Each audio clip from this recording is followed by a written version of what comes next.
স্বাগত নিউজ 24 দিনের সংবাদে আপনাদের সঙ্গে আছে আমি ফারনাজ জুই। 7 দিনের কঠোর বিধি নিষেধের প্রথম দিনেই রীতিমতো ফাঁকা রাজধানী ঢাকা। চলছে না বাস, সিএনজি, মোটরসাইকেল। তবে গলি থেকে সড়ক জুড়ে রিকশার দাপট বেড়েছে কয়েক গুণ। কর্মীদের যাতায়াতে নিজস্ব পরিবহনের শর্ত থাকলেও তা বেশিরভাগ শিল্প প্রতিষ্ঠান না বানায় ভোগান্তিতে পড়েন শ্রমিকরা। নিয়ম মানা হয়নি বাজার পরিচালনায়ও। আরিফিন শাকিল জানাচ্ছেন বিস্তারিত। 7 দিনের কঠোর বিধিনিষেধের প্রথম দিন। আগের সীমিত, সর্বাত্মক তথা বাহারি নামের বিধিনিষেধের সময়কার অভিজ্ঞতায় যারা বৃহস্পতিবার সকালে রাস্তায় বেরিয়েছিল তাদের কাছে বহুদিন পর ঢাকা ছিল অপরিচিত। মনে মনে পুলিশের তল্লাশি, ফাঁকা সড়ক, যানবাহন সংকটে অতি প্রয়োজনে বের হওয়া নগরবাসীকে পড়তে হয় বিড়ম্বনায়। সবচেয়ে বেশি ভোগান্তিতে পড়েন বিভিন্ন শিল্প কারখানার কর্মীরা। দীর্ঘ পথ হেঁটে যেতে হয় কর্মস্থলে। এত টাকা দিয়ে আমাদের প্রতিদিন আসা যাওয়া সম্ভব না। আমরা তো নিম্নমানে আয় কাজ করি। ঘর ভাড়া আছে, খাবার আছে, ছেলে সন্তান আছে, ঘরে বসে থাকা তার কিছু করা যায় না। লোকের গাড়ি চলে, সবার গাড়ি চলে, কিন্তু আমাদের গাড়ি কেন বন্ধ করে দিল? মানুষের পেটে যদি ভাত না থাকে, লকডাউনে আসলে মানুষের দারিদ্র ক্ষুধায় যদি হয়, তো লকডাউন মানুষ মৃত্যুকে বরণ করতে বাধ্য হয়। অপ্রয়োজনে ঘোরাফেরা বন্ধে রাজধানী যাত্রাবাড়ি, মগবাজার, গুলশান সহ রাজধানীর সব সড়কে যান্ত্রিক যানবাহনকে পুলিশের তল্লাশির মুখে পড়তে হলেও রিকশার আরোহী আর পথচারীরা ছিলেন ধরাচড়া বাহিরে। এই সুযোগে অনেকে রাস্তায় বের হন লকডাউন দেখতে। রাস্তায় তো লোক নাই, আমাদের ওই যে জেনারেটর বন্ধ হয়ে গেছে। আমি মোবিলের জন্য ঘুরতেছি পাম্পে পাম্পে। লকডাউন চলে আর কি, সেই ধরনের আর কি। এটা কি দেখার বিষয় না, কি দেখলেন? দেখলাম গাড়ি টুড়ে চলে কিনা। উন্মুক্ত স্থানে সকাল 9টা থেকে বাজার শুরু হওয়ার কথা থাকলেও তা মানেনি কেউ। স্বাস্থ্যবিধি উপেক্ষা করে সকাল 7টা থেকে স্বাভাবিক সময়ের মতো চলে বেচা বিক্রি। আরিফিন শাকিল, নিউজ 24, ঢাকা। দর্শক, লকডাউনের খবর জানাতে রাজধানীর উত্তর ও দক্ষিণ বাড্ডা থেকে যুক্ত হচ্ছেন সহকর্মী তৌফিক মুন্না ও নাইমাল চিকু। শুরুতেই যুক্ত হচ্ছেন তৌফিক মুন্না। মুন্না, বেলাগড়ি এখন দুপুর, লকডাউনে এই মুহূর্তে রাজধানীর চিত্র কেমন দেখছেন, বিস্তারিত জানাবেন।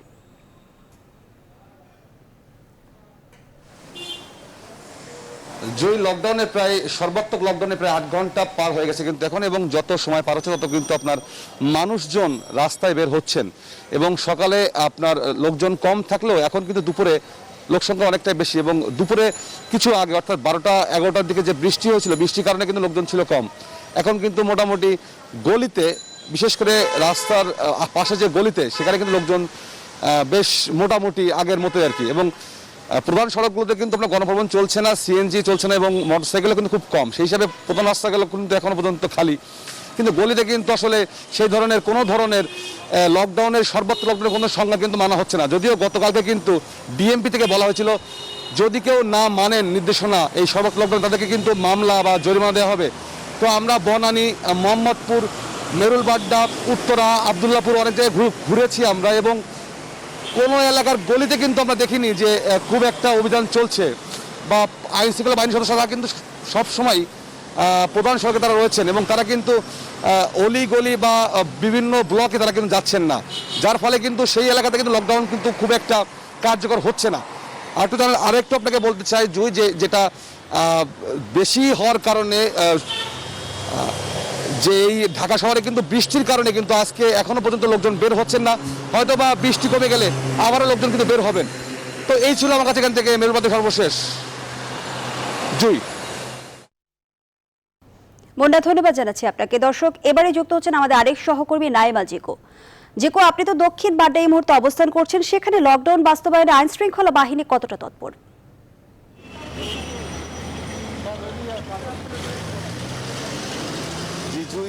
যেমনটি সকাল থেকে জানাচ্ছিলাম যে রাজধানী জুড়ে কিন্তু হলো আইন শৃঙ্খলা বাহিনী কঠোর তৎপর অবস্থানে রয়েছে। যেমনটি দেখাতে চাই যে এখানে যে সমস্ত গাড়ি আসছে এবং রিকশায় করে মানুষজন হলো যাতায়াত করছেন, তাদেরকে কিন্তু থামিয়ে তাদেরকে জিজ্ঞেস করা হচ্ছে যে তারা আসলে কোথায় যাচ্ছেন। যুক্তিসঙ্গত উত্তর পেলেই তবে তাদেরকে এখান থেকে ছাড়া হচ্ছে এবং তারা তাদের গন্তব্যে যেতে পারছেন, না হলে তাদেরকে ঘুরিয়ে দেওয়া হচ্ছে।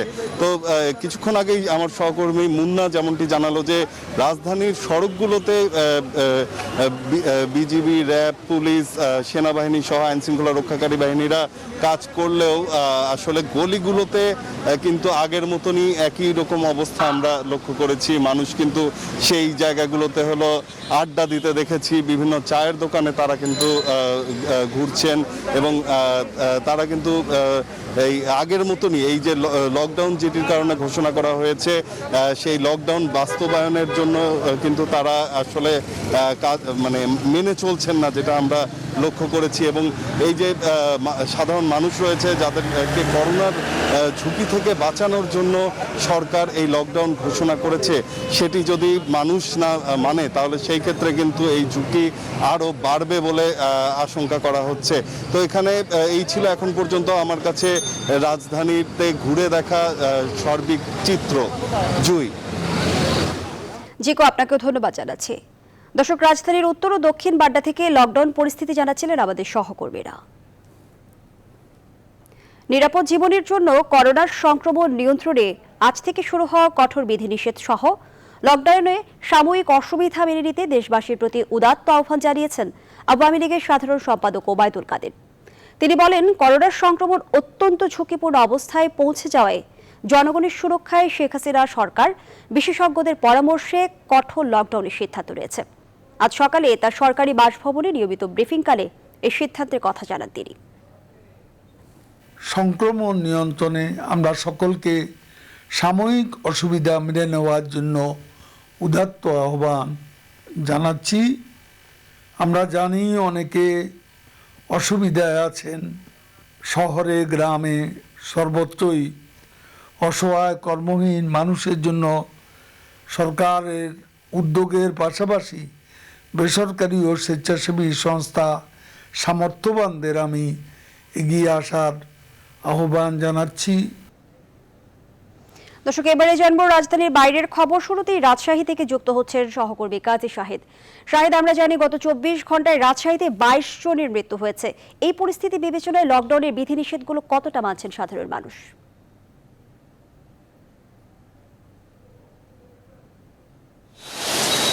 জুই, আজও কিন্তু রাজশাহী মেডিকেল কলেজ হাসপাতাল যে তথ্যটি দিয়েছে সেখানে 22 জনের মৃত্যুর খবর আছে।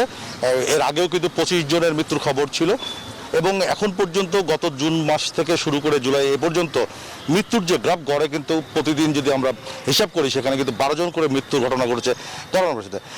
গত 11 জুন থেকে রাজশাহীতে বিশেষ বিধিনিষেধ এবং লকডাউন চলছে। আজকে যেহেতু বৃষ্টি হচ্ছে ফলে মানুষের চলাচল রাস্তাতে খুব একটা নেই, কিন্তু আগে যখন রাজশাহীতে স্থানীয় প্রশাসনের দেওয়া লকডাউনটি চলছিল তখন কিন্তু আমরা দেখেছি যে রাস্তায় প্রচুর মানুষের চলাচল ছিল, অটোরিকশা ছিল। আজকে কিন্তু নগরীর যে মোড়গুলি আছে এবং নগরীতে প্রবেশের যে পথগুলি আছে সবগুলিতেই কিন্তু পুলিশের যে বাড়তি নিরাপত্তা ব্যবস্থা সেটি কিন্তু আজকে চোখে পড়েছে। তবে বৃষ্টির কারণে সকাল থেকে মানুষজনের যে আনাগোনা সেটি কিন্তু খুব একটি চোখে পড়েনি। এছাড়া আমরা দেখেছি বিজিবি সদস্যরা টহল দিয়েছেন বিভিন্ন মোড়ে মোড়ে এবং দোকানপাট অন্য সময় আমরা দেখি যে পাড়ার গলির যে দোকানগুলি সেগুলো খোলা থাকে, সেগুলো কিন্তু খোলা নেই আজকে। এছাড়া রাজশাহীতে যে এই লকডাউন কার্যকর করতে কিন্তু সেনাবাহিনী সদস্যরা টহল দিচ্ছেন, তারাও আছেন। আমরা যদি এখনও দেখতে পাচ্ছি যে সেনাবাহিনীর যে টহল দলটি সেটি কিন্তু রাজশাহীর কুমারপাড়া মোড়ের দিকে আছেন। তারা রাস্তায় যারা আছেন তাদেরকে জিজ্ঞাসা করছেন যে কেন তারা সড়কে এসেছেন এবং যেহেতু লকডাউনটি চলছে। এবং মানুষকে আমরা দেখেছি যে এখানে যারাই আছেন তাদেরকে কিন্তু বিভিন্ন প্রশ্নের মুখোমুখি হতে হয়েছে যে কেন তারা লকডাউনের মধ্যে বাইরে এসেছেন। অন্যদিন মানে গতকালকে পর্যন্ত কিন্তু আমরা দেখছি যে সেটি কিন্তু হয়নি। এবং আমরা যদি আরও একটু তথ্য দিতে চাই যে রাজশাহীর যে মোড়গুলি আছে সেগুলোতে যেমন বাড়তি নিরাপত্তা ব্যবস্থা আছে, এছাড়া এখানে যে জেলা প্রশাসনের পক্ষ থেকে ভ্রাম্যমাণ আদালতের যে তৎপরতা সেটিও কিন্তু গত দিনগুলির তুলনায় আছে কিন্তু অনেক বেশি দেখা যাচ্ছে। তো এই ছিল রাজশাহী থেকে আমার কাছে সর্বশেষ। জয়, ফিরছি স্টুডিওতে আপনার কাছে। কাজী সাহেব, ধন্যবাদ জানাচ্ছি আপনাকে। দর্শক, এবার আমরা বরিশালের খবরাখবর জানতে চাই। সেখান থেকে যুক্ত হচ্ছেন আরেক সহকর্মী রাহাত খান। রাহাত, লকডাউন বাস্তবায়নে বরিশালের প্রশাসনিক তৎপরতা কেমন চোখে পড়ছে, সেই সঙ্গে এও জানাবেন জনগণ কতটা সহযোগিতা করছে।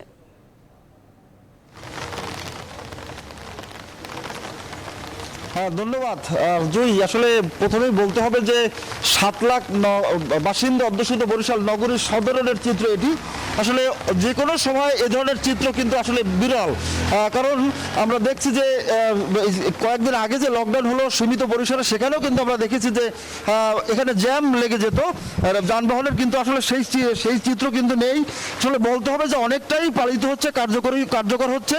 এবং প্রশাসনের কথা যেটি বলেছেন, আমরা দেখেছি যে জেলা প্রশাসক 20 জন নির্বাহী ম্যাজিস্ট্রেট নিয়ে পুরো নগরময় চষে বেড়াচ্ছেন এবং কোথাও কোনো আইনের ব্যথা হলে কিন্তু ব্যবস্থা নিচ্ছেন। আমরা দেখেছি যে মোবাইল কোর্ট, রাস্তাঘাটে যানবাহন কিংবা মানুষজন যাদেরকেই পাচ্ছেন তাদের নানাভাবে জিজ্ঞাসাবাদ করছে। আবার এও দেখেছি যে নগরের বিভিন্ন স্থানে 20টি চেকপোস্ট স্থাপন করেছে মেট্রোপলিটন পুলিশ, এবং পুলিশ কমিশনার বলেছেন যে বিনা প্রয়োজনে কেউ রাস্তায় বের হলে তা কাউকে ছাড় দেওয়া হবে না। বিভাগীয় কমিশনার কিছুক্ষণ আগে নিউজ 24-কে বলেছেন যে পুরো বিভাগে সুন্দরভাবে লকডাউন কঠোরভাবে পালিত হচ্ছে এবং জনগণকে এর জন্য তিনি ধন্যবাদ জানান। তিনি আগামী 7 দিন বরিশালবাসীকে ঘরে থাকার অনুরোধ জানিয়েছেন। তো এই ছিল বরিশাল থেকে, ফিরছি আপনার কাছে জুই। রাহাত খান, ধন্যবাদ। দর্শক, জেলা শহরগুলো থেকে করোনা পরিস্থিতি জানাচ্ছিলেন সহকর্মীরা। উত্তর ও দক্ষিণ পশ্চিমাঞ্চলে করোনায় আক্রান্ত ও মৃত্যুর হার বেড়েই চলেছে। 24 ঘন্টায় 7 জেলায় করোনায় প্রাণ হারিয়েছেন 80 জন। এর মধ্যে রাজশাহীতে 22 জন, খুলনায় 10, সাতক্ষীরায় 14 জন, কুষ্টিয়ায় 8 জন, চট্টগ্রামে 5 জন, বগুড়ায় 5 ও টাঙ্গাইলে 16 জনের মৃত্যু হয়েছে। সংক্রমণ রোধে সারা দেশেই আজ থেকে শুরু হয়েছে কঠোর লকডাউন। এদিকে সীমান্তবর্তী হাসপাতালগুলোয় রোগীর চাপ বেড়েছে কয়েক গুণ। শয্যা সংকট দেখা দেয় মেঝেতেও চিকিৎসা নিতে বাধ্য হচ্ছেন অনেকে। হঠাৎ করে অতিরিক্ত রোগী ভর্তি হয়, চিকিৎসা সেবা দিতে হিমশিম খেতে হচ্ছে চিকিৎসকদের।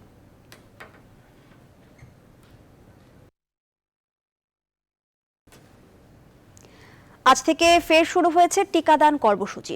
রাজধানীর কুর্মিটোলা হাসপাতালে প্রবাসীদের টিকাদান কর্মসূচি কার্যক্রমের উদ্বোধন করেছেন প্রবাসী মন্ত্রী। এ সময় টিকা না পাওয়া এবং নানাবিধ ভোগান্তির কারণে মন্ত্রীর উপস্থিতিতেই বিক্ষোভ করেন প্রবাসীরা। এ সময় মন্ত্রী তাদের সমস্যা দ্রুত সমাধানের আশ্বাস দেন। তিনি বলেন, আগামীকাল সকাল 9টা থেকে সারা দেশে 54টি জনশক্তি উন্নয়ন অফিস কেন্দ্রে করোনা টিকার জন্য রেজিস্ট্রেশন করা যাবে। জনশক্তি উন্নয়ন বা বিএবিটিতে রেজিস্ট্রেশনের পর আমি প্রবাসী অ্যাপে রেজিস্ট্রেশন করতে হবে। আগামী মঙ্গলবার থেকে 60টি কেন্দ্র থেকে ফাইজারের টিকা নিতে পারবেন প্রবাসীরা। আর স্বাস্থ্য অধিদপ্তর জানিয়েছে, প্রবাসী কর্মীরা ফাইজার নিতে চাইলে নিবন্ধনের সময় তা উল্লেখ করতে হবে। 7টা কেন্দ্রে আগামী মঙ্গলবার থেকে নিবন্ধিত প্রবাসীরা ফাইজার টিকা নিতে পারবেন।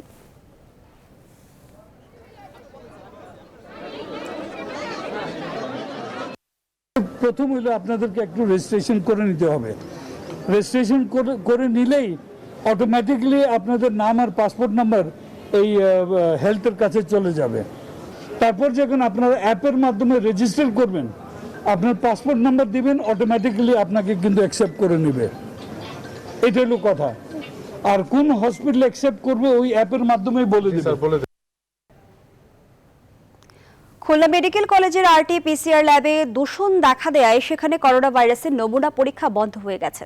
সংশ্লিষ্টরা জানান, বুধবার প্রায় 550 নমুনা পরীক্ষার পর দেখা যায় সবই পজিটিভ। পরীক্ষা নিরীক্ষা করে ল্যাবে দূষণ ধরা পড়ে। এ কারণে বৃহস্পতিবার থেকে 3 দিনের জন্য ল্যাবটি বন্ধ রাখার সিদ্ধান্ত নেওয়া হয়েছে। তবে এই 3 দিন চিকিৎসার জন্য জরুরি প্রয়োজনে খুলনা বিশ্ববিদ্যালয়ের ল্যাবে পরীক্ষা করা যাবে।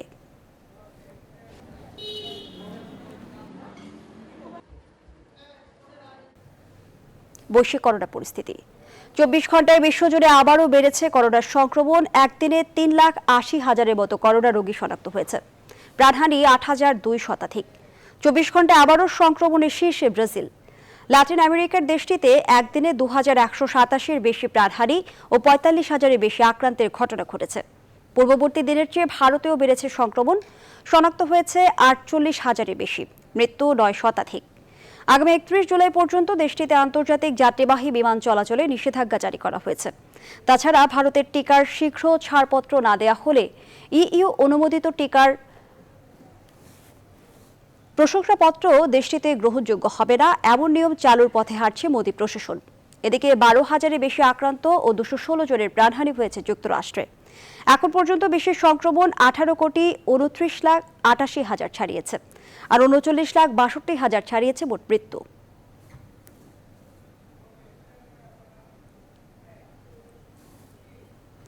রাতভর ভারী বৃষ্টিতে আবারও ডুবল চট্টগ্রাম নগরীর বিভিন্ন এলাকা। এতে চরম ভোগান্তিতে পড়েছে সাধারণ মানুষ। নগরীর চকবাজার, হালি শহর, Agrabad, DC road, GAC road সহ বিভিন্ন এলাকা পানিতে তলিয়ে যায়। এমনকি মা ও শিশু হাসপাতালে নিচতলায় পানি ওঠায় দুর্ভোগে পড়েছে রোগী ও স্বজনরা। স্থানীয়দের অভিযোগ, খাল খনন ও পরিষ্কার না করার কারণেই বৃষ্টি হলেই ঘরবাড়িতে পানি উঠে যাচ্ছে। আবহাওয়া অফিস বলছে, মৌসুমী বায়ুর অগ্রভাগের প্রভাবেই বৃষ্টিপাত হচ্ছে।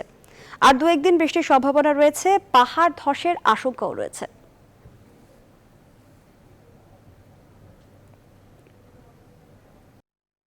দিনের সংবাদের এই পর্যায়ে একটা বিরতি নিচ্ছি, সাথেই থাকুন।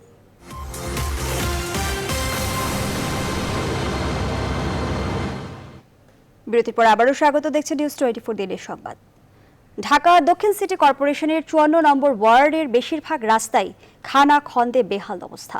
বিশেষ করে ওয়ার্ডের জুরাইন কবরস্থান রোডের সংস্কার কাজ বন্ধ থাকায় কাদামাটি আর জলাবদ্ধতায় চরম ভোগান্তির শিকার হচ্ছেন স্থানীয়রা। বিস্তারিত জানাতে যুক্ত হচ্ছেন সহকর্মী তালুকদার বিপ্লব।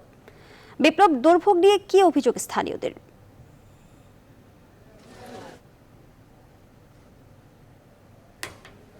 জি, আপনি দেখতে পাচ্ছেন আমি কিন্তু এর মধ্যে কিন্তু হাঁটু পানিতে কিন্তু দাঁড়িয়ে আছি এই ঢাকা দক্ষিণ সিটি কর্পোরেশনের যে 54 নম্বর ওয়ার্ডের জুরাইন কবরস্থান যে রোডটি, এবং এই রোডের চারপাশে যে অবস্থা, সেই অবস্থাটা যদি আমি আপনাকে একটু দেখাই তাহলে আসলে বুঝতে পারবেন যে এলাকার যে বাসিন্দারা, সেই বাসিন্দারা আসলে কতটুকু দুর্ভোগের মধ্যে রয়েছে এবং কতটুকু তারা অসহনীয় অবস্থার মধ্যে দিয়ে চলাফেরা করছে, সেটি কিন্তু আসলে ক্যামেরার চোখে কিন্তু দেখতে পাচ্ছেন। এবং একই সাথে কিন্তু এখানকার যারা স্থানীয় জনপ্রতিনিধি রয়েছেন তারাও কিন্তু আমাদের সাথেই রয়েছেন, এবং তাদের পক্ষ থেকে তারা যে অভিযোগগুলো করছেন সেটি হলো যে এই জুরাইন কবরস্থান এলাকায় কিন্তু ঢাকা দক্ষিণ সিটি কর্পোরেশনের একটি প্রকল্প চলছে, কিন্তু এই প্রকল্প কাজে ঠিকাদার প্রতিষ্ঠানের দায়সারা গোছের কারণে কিন্তু আজকে এই রাস্তার ট্রেন বন্ধ হয়ে আজকে এই দুর্ভোগ তৈরি হয়েছে। এবং আমার সাথে কিন্তু স্থানীয় কাউন্সিলর রয়েছেন, একটু জানতে চাচ্ছি যে আসলে এ ব্যাপারে আপনারা মেয়রের সাথে যোগাযোগ করেছেন কিনা এবং এখন কি করণীয় রয়েছে? আমি গতকালকে আমাদের মাননীয় মেয়র মহোদয় শেখ ফজলুল তাপস ভাইয়ের সাথে আমি কথা বলেছি। আমাদের এখানে এই রোডের কাজ আমাদের চলমান আছে। আমরা নদীর পার থেকে আমাদের আউটলেটটা হচ্ছে বুড়িগঙ্গা সেতুতে, এখানে 5 ফুটি এই রোডের মধ্যে আপনার 2 ফুটি পাইপ আছে। এই 2 ফুটি পাইপটা আমাদের মাননীয় মেয়র মহোদয় এগুলি উঠিয়ে এখানে 5 ফুটি পাইপের ব্যবস্থা করা হয়েছে। অলরেডি কাজটা চলমান আছেন এবং এটা দুইজনকে টেন্ডার করা হয়েছে। একটা হচ্ছে আপনার জুরাইন কবরস্থান যে টেন্ডার নিয়েছে, উনি আমাদের 2 নম্বর গেট পর্যন্ত এই সুয়ারেজ লাইনের 5 ফুটি পাইপ দিয়ে 2 নম্বর গেট পর্যন্ত করছেন, এবং এই রোডের বাকি কাজগুলি সে প্রায় 2 থেকে 2.5 বছর হয়ে গেল এই কাজটা সে কবরস্থানের কাজও করছে না এবং ড্রেনের কাজও সে করাচ্ছে না। আমি আমাদের মাননীয় মেয়র মহোদয়কে বিপ্লব, ধন্যবাদ। দর্শক, জুরাইন থেকে যুক্ত ছিলেন তালুকদার বিপ্লব। রাজধানীর গুলশানের হোলি আর্টিজান বেকারিতে হামলার 5 বছর আজ। হোলি আর্টিজান হামলায় নিহত পুলিশ কর্মকর্তা মোহাম্মদ রবিউল ইসলাম ও মোহাম্মদ সালাউদ্দিন খানের ভাস্কর্যে শ্রদ্ধা জানিয়েছেন ঢাকা মহানগর পুলিশের কমিশনার মোহাম্মদ শফিকুল ইসলাম। বৃহস্পতিবার সকালে তিনি শ্রদ্ধা জানান। শ্রদ্ধা নিবেদন শেষে ডিএমপি কমিশনার মোহাম্মদ শফিকুল ইসলাম বলেন, সারা বিশ্বে জঙ্গিরা এখন অনলাইনে কার্যক্রম পরিচালনা করে আসছে। আমাদের দেশেও অনলাইনে জঙ্গি কার্যক্রম দেখা যায়, তবে অনলাইনে আমাদের কঠোর নজরদারি রয়েছে। সাইবার ওয়ার্ল্ডের মাধ্যমে তাদের প্রচার প্রচারণা চালাচ্ছে, এটার মাধ্যমেই তারা রিক্রুট করার চেষ্টা করছে যে ভার্চুয়াল ওয়ার্ল্ড, সেখানে তারা লোড করছে এবং শত শত যুবক তরুণদের এখানে আহ্বান করছে। তো এটার উপরে আমাদের পুখর নজরদারি আছে। এখন কিন্তু তাদের চেয়ে অনেক এগিয়ে আছি, যার কারণে তারা সংগঠিত হতে পারছে না এবং তাদের আক্রমণ করার মতো বা এই ধরনের জঙ্গিয়া বড় ধরনের কোনো আক্রমণ করার মতো তাদের সক্ষমতা আছে বলে আমাদের কাছে প্রতীয়মান হয় না। আজ 1 জুলাই, 5 বছর আগে এই দিনে রাজধানীর গুলশানের হোলি আর্টিজান বেকারিতে জঙ্গি হামলায় ঘটেছিল ভয়াবহ নৃশংস ঘটনা। হোলি আর্টিজান হামলা মামলার ডেথ রেফারেন্স বা মৃত্যুদণ্ড অনুমোদন এবং আপিল শুনানির জন্য পেপার বুক প্রস্তুত। প্রধান বিচারপতি বেঞ্চ নির্ধারণ করে দিলেই শুনানি শুরু হবে। অ্যাটর্নি জেনারেল বলছেন, করোনা পরিস্থিতি স্বাভাবিক হলেই মামলার গুরুত্ব বিবেচনায় শুনানির আবেদন করা হবে। বিস্তারিত হাবিবুল ইসলাম হাবিবের রিপোর্টে। 2016 সালের 1 জুলাই রাত 8:45টা গুলশানের 79 নম্বর সড়কের 5 নম্বর প্লট হোলি আর্টিজান বেকারিতে ঢুকে পড়ে কয়েকজন যুবক। মুহূর্তেই পাল্টে যেতে থাকে দৃশ্যপট, তৈরি হয় জিম্মি দশা। বেকারিতে জঙ্গিরা আটকে ফেলে বিভিন্ন দেশের নাগরিকদের। ঘটনাস্থলে পুলিশ আসে, ভারী অস্ত্র দিয়ে তাদের উপরে আক্রমণও চালানো হয়। এমন রাত এর আগে দেখেনি কেউ। সারা বিশ্বের চোখ আটকে যায় সেখানেই। রাতভর বাইরে চলতে থাকে অভিযানের প্রস্তুতি। ভেতরে ততক্ষণে একে একে খুন হতে থাকে 9 জন ইতালীয়, 7 জন জাপানি, 1 জন ভারতীয় ও 1 জন মার্কিন ও বাংলাদেশের দ্বৈত নাগরিক। এছাড়াও রাতভর জিম্মি করে রাখা হয় বাকিদের। ভোরে আলো ফোটার আগেই সেনাবাহিনীর নেতৃত্বে শুরু হয় অপারেশন থান্ডারবোল্ট। 35 জনকে জীবিত উদ্ধারের পাশাপাশি অভিযানে মারা যান 5 জঙ্গি। ওই ঘটনায় সন্ত্রাস বিরোধী আইনে গুলশান থানায় মামলা দায়ের করে পুলিশ। 2018 সালের 26 নভেম্বর 8 আসামির বিরুদ্ধে অভিযোগ গঠন করার মধ্য দিয়ে ঢাকার সন্ত্রাস বিরোধী বিশেষ ট্রাইব্যুনালে মামলার বিচারিক কার্যক্রম শুরু হয়। দীর্ঘ বিচারিক প্রক্রিয়া শেষে 2019 সালের 27 নভেম্বর মামলার রায় ঘোষণা করা হয়। রায়ে 7 আসামিকে মৃত্যুদণ্ড ও 1 জনকে খালাস দেন আদালত। এরপর নিয়ম অনুসারে মৃত্যুদণ্ড অনুমোদনের জন্য ডেথ রেফারেন্স ও খালাস চেয়ে করা আসামিদের আপিল আবেদন শুনানির জন্য মামলার নথিপত্র বিচারিক আদালত থেকে হাইকোর্টে পাঠানো হয়। অ্যাটর্নি জেনারেল বলছেন, পেপারবুক প্রস্তুত, পরিস্থিতি স্বাভাবিক হলেই তার শুনানির আবেদন করা হবে। এবং মামলার পেপারবুক রেডি হয়ে গেছে। কোভিডের কারণে গত বছর মার্চের পর থেকে স্বাভাবিক আদালত হচ্ছে না এবং আশা করি আমরা এই বছরের ভিতরে শুনানি করার সর্বোচ্চ চেষ্টা করব। বলেন, সেদিনের মতো যেন আর কোনো জঙ্গি হামলা না হয় সে লক্ষ্যে বিচারিক আদালতের রায় বহাল রাখতে সব ধরনের আইনি পদক্ষেপ নেবে রাষ্ট্রপক্ষ।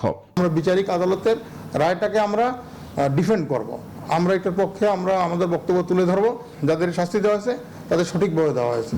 এ ঘটনায় মৃত্যুদণ্ডপ্রাপ্ত আসামিরা হলেন হামলার মূল সমন্বয়ক আসলাম হোসেন ওরফে রাশেদ, অস্ত্র ও বিস্ফোরক সরবরাহকারী 90 জেএমবির নেতা হাদিসুর রহমান, রাকিবুল হাসান রিগান, জাহাঙ্গীর আলম ওরফে রাজীব গান্ধী, হামলার অন্যতম পরিকল্পনাকারী আব্দুস সবুর খান, শরীফুল ইসলাম ও মামুনুর রশিদ। হাবিবুল ইসলাম হাবিব, নিউজ 24, ঢাকা। আজ 1 জুলাই 100 বর্ষ পূর্ণ করল ঢাকা বিশ্ববিদ্যালয়। শিক্ষা, গবেষণা, রাজনীতি কিংবা আন্দোলন সংগ্রাম সবকিছুতেই দেশের ইতিহাসের সঙ্গে জড়িয়ে আছে প্রতিষ্ঠানটি। শিক্ষাবিদরা বলছেন, প্রতিষ্ঠার শতবর্ষে হাজারো অর্জনই প্রতিষ্ঠানের, কিন্তু ব্যক্তি স্বার্থ, অনিয়ম এবং ছাত্র শিক্ষক রাজনীতিতে দলীয় রাজনীতির প্রভাব বিশ্ববিদ্যালয়টির গবেষণা বা শিক্ষা কার্যক্রমকে বাধাগ্রস্ত করছে। সজল দাসের রিপোর্ট। ঢাকা বিশ্ববিদ্যালয় শুধু শিক্ষা প্রতিষ্ঠান নয়, এ এক ইতিহাসের নাম। ব্রিটিশ, পাকিস্তান কিংবা বর্তমান বাংলাদেশ, ঐতিহাসিক সব প্রেক্ষাপটের সাক্ষী প্রতিষ্ঠানটি। 1921 সালের 1 জুলাই প্রতিষ্ঠার পর থেকে শিক্ষা, সংস্কৃতি, অধিকার রক্ষা আন্দোলন, মুক্তির সংগ্রাম সহ ঐতিহাসিক নানা প্রেক্ষাপটের প্রাণকেন্দ্র ঢাকা বিশ্ববিদ্যালয়। পর্যবেক্ষকদের মতে বাংলাদেশের একটি স্বতন্ত্র রাষ্ট্রীয় সত্তা পরিচিতি অর্জনের পেছনে ঢাকা বিশ্ববিদ্যালয়ের ভূমিকা অগ্রগণ্য। বাংলাদেশের শ্রেষ্ঠ যত অর্জন আছে তার সাথে ঢাকা বিশ্ববিদ্যালয়ের সম্পৃক্তি আছে। আমাদের ছাত্রছাত্রীদের শুধু স্নাতক এবং স্নাতকোত্তর ডিগ্রি দিয়ে বের করলে চলবে না, তাদের মাঝে পূর্ণ মনুষ্যত্ব বিকাশের সুযোগ করে দিতে হবে। অসাম্প্রদায়িক চিন্তা, ধর্ম, বর্ণ নির্বিশেষে সকলে মিলেমিশে আমরা বসবাস করব, সেই বিষয়টা কিন্তু ঢাকা বিশ্ববিদ্যালয়ে এই চিন্তার স্ফুরণটা ঘটিয়েছে এই অঞ্চলের মানুষের মধ্যে। তবে শিক্ষা ও গবেষণায় অপ্রতুল বরাদ্দ, অপরাজনীতি সহ নানা কারণে আজ অনেকটাই পিছিয়েছে বিশ্ববিদ্যালয়টি, এমন মত শিক্ষাবিদদের। গবেষণার অংশ হলো 1.29 গবেষণার বরাদ্দ। এত ক্ষুদ্র বরাদ্দ দিয়ে কখনো এই বিশ্ববিদ্যালয়ের গবেষণা এবং তার ফল আশা করা যায় না। 21শ শতাব্দীতে এসে ঢাকা বিশ্ববিদ্যালয়ে হওয়া উচিত আধুনিক প্রযুক্তি নির্ভর এবং গুণগত শিক্ষা, গুণগত গবেষণা এগুলো পরিচালনা করবার যে প্রয়াস সেটি হাতে নেওয়া উচিত।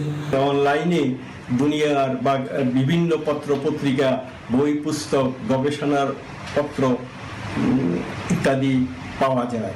অতএব আমাদেরকে পরিশ্রম করে শিক্ষক হিসাবে আমাদেরকে সমৃদ্ধ করতে হবে, নতুবা আমাদের ভান্ডার থেকে ছাত্রছাত্রীদেরকে বিতরণ করার খুব বেশি একটা কিছু থাকবে না। লেখাপড়া ও গবেষণায় আরও জোর দেওয়ার পরামর্শ শিক্ষাবিদদের, যা বৈশ্বিক প্রেক্ষাপটে বাংলাদেশকে আরও শক্তিশালী অবস্থানে পৌঁছতে বড় সহায়ক হবে বলেও মত তাদের। Sajal Das, news 24, Dhaka. Holey Artisan বেকারিতে দেশের ইতিহাসে ভয়াবহ জঙ্গি হামলার পর আইনশৃঙ্খলা বাহিনীর কঠোর ভূমিকায় দুর্বল হয়ে আসে জঙ্গি কার্যক্রম। তারা বলছে, আটক জঙ্গিরা স্বীকার করেছে অনলাইনে তারা নিজেদের সংঘবদ্ধ করেছে। স্বরাষ্ট্রমন্ত্রী বলছেন, জঙ্গি দমনে বিভিন্ন বাহিনীকে ঢেলে সাজানো হলেও এখনও তাদের মূলোৎপাটন করা সম্ভব হয়নি। বিস্তারিত মাসুদ আল আবুল রিপোর্টে।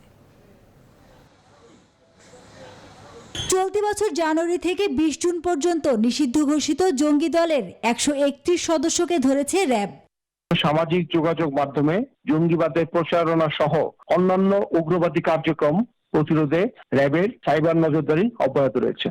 এন্টি টেরোরিজম ইউনিট জানায়, এখন পর্যন্ত 90 জেএমবি, আনসারুল্লাহ বাংলা টিম, হিজবুত তাহরির, আনসার আল ইসলাম সহ বিভিন্ন নিষিদ্ধ ঘোষিত জঙ্গি দলের 119 জনকে গ্রেফতার করেছে তারা। আর 2020 সাল থেকে এবছর 28 জুন পর্যন্ত গ্রেফতার করেছে 94 জঙ্গিকে। জঙ্গি সংশ্লিষ্ট কাজ আছে, উগ্রবাদ সম্বন্ধিত কাজ আছে, এগুলি তারা করে তখনই শুধু আমরা তাদেরকে পাকড়াও করি, এর আগে নয়। Counter terrorism and transnational crime CTTC গত 5 বছরে 20টি অভিযান পরিচালনা করে, এতে 63 জঙ্গি নিহত হন। তাদের যেটুকু তৎপরতা আছে সেটাই শুধু অনলাইন নির্ভর, সাইবার স্পেস নির্ভর। তাদের প্রচারণা, তাদের প্রশিক্ষণ, তারা তো সমাজের মধ্যে ছদ্মবেশ ধারণ করে থাকার চেষ্টা করে। স্বরাষ্ট্রমন্ত্রী বলেন, হলি আর্টিজানে জঙ্গি হামলার পর তাদের নির্মূলে সরকার কঠোর অবস্থানে। জঙ্গিদের মূলোৎপাটন সম্ভব হয়নি। দীর্ঘদিনে একটা প্ল্যান করে তারা এই কাজটি করেছিল। এই হোমগ্রাউন্ড জঙ্গিরা মাঝে মাঝে 2-1টি ঘটনা ঘটাবার চেষ্টা করে, কিন্তু আমাদের ইন্টেলিজেন্সের দক্ষতায়, আমাদের নিরাপত্তা বাহিনীর দক্ষতায় সেগুলো সফল হচ্ছে না। নিরাপত্তা বিশ্লেষকরা মনে করেন, নানা প্রেক্ষাপটে জঙ্গিবাদ পুরোপুরি দমন করা যায়নি। এজন্য আরো কৌশলী ভূমিকা থাকতে হবে আইন শৃঙ্খলা বাহিনীর। সামাজিক আন্দোলন এবং আমাদের তরুণ প্রজন্মের মনোজগতিক পরিবর্তনের জন্য যা কিছু করার ছিল, সেই জায়গায় কোনো কার্যক্রম নেই। মাসুদ আল আবুনি, নিউজ 24, ঢাকা। দিনের সংবাদের এ পর্যায়ে নিচ্ছে আরও একটা বিরতি, সাথেই থাকুন।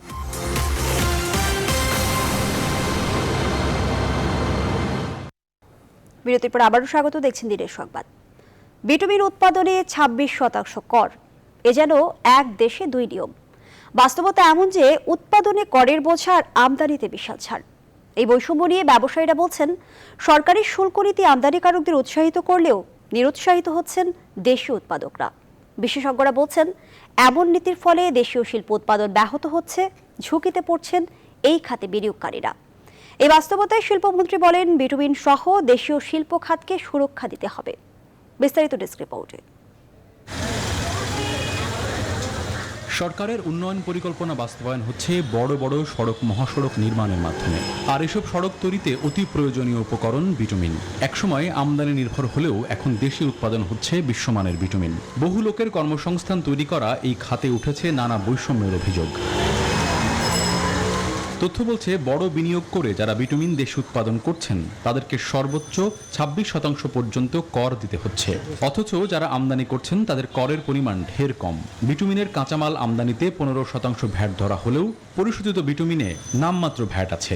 সব মিলে বিটুমিনের কাঁচামালে টন প্রতি $570 খরচ হলেও যারা বিটুমিন আমদানি করছেন তাদের খরচ হচ্ছে $260।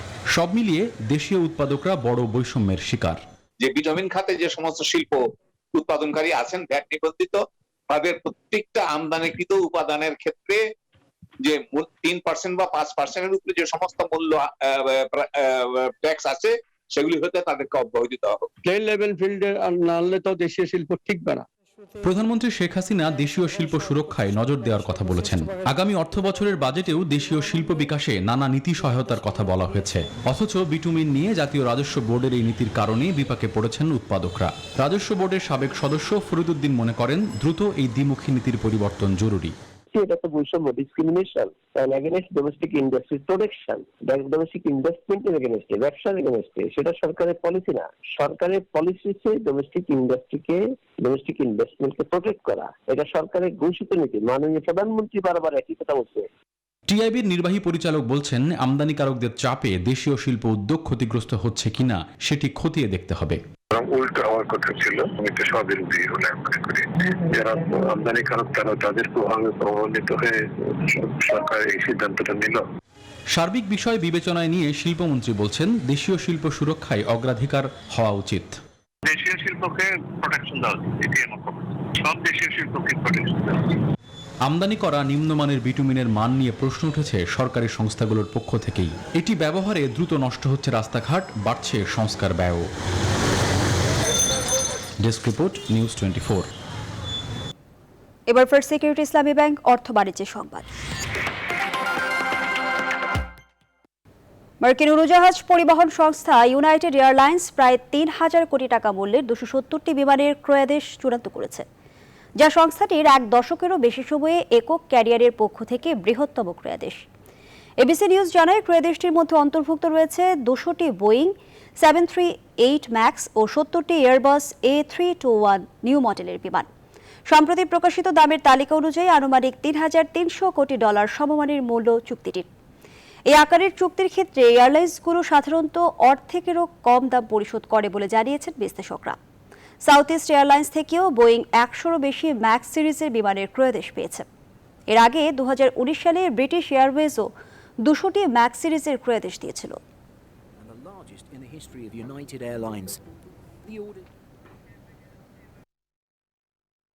সংবাদে আরও একটা বিরতি নিচ্ছি, সাথেই থাকুন।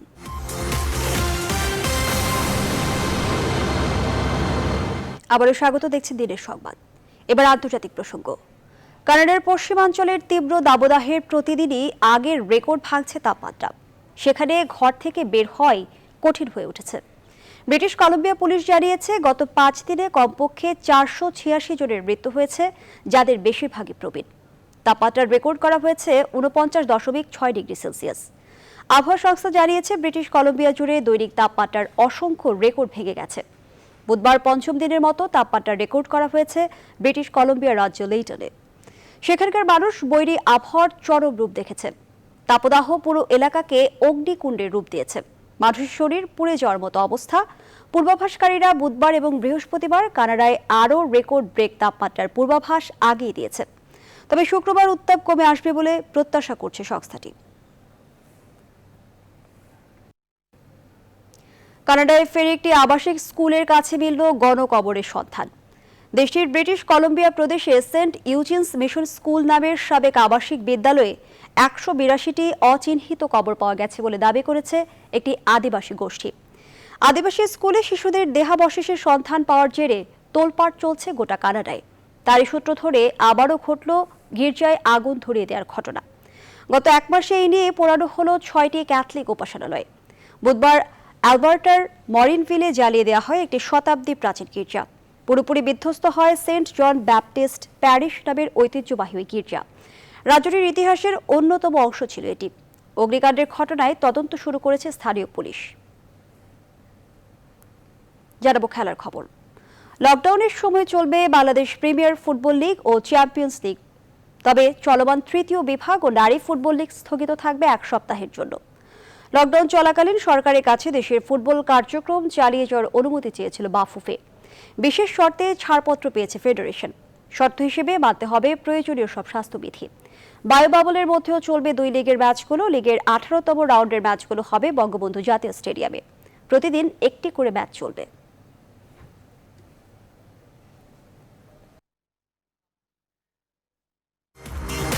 এখন এ পর্যন্তই। আরো খবর ও বিশ্লেষণ জানতে ভিজিট করুন www.news24bd.tv। ধন্যবাদ সবাইকে।